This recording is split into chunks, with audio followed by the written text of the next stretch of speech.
இதை மட்டும் அமெரிக்காவில் எப்பயுமே தேடி தேடி எடுக்கணுங்க.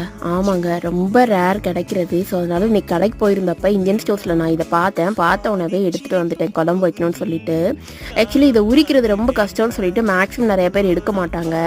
இதை நம்ம ஓப்பன் பண்ண உடனே அந்த கொத்தா பூ மாதிரி இருக்கிறத ஃபஸ்ட்டு நம்ம ஃபுல்லாக பிடிச்சி கையில் நல்லா தேய்ச்சி விட்டுட்டோம் அப்படின்னா அது நல்லா பூவாக இருக்கிறது விரிஞ்சிரும். அதுக்கப்புறமா என்ன மேலே கீழே அப்படிங்கிற ப்ராசஸில் எடுத்துட்டோம்னா நமக்கு அற்புதமான குழம்பு ரெடிங்க.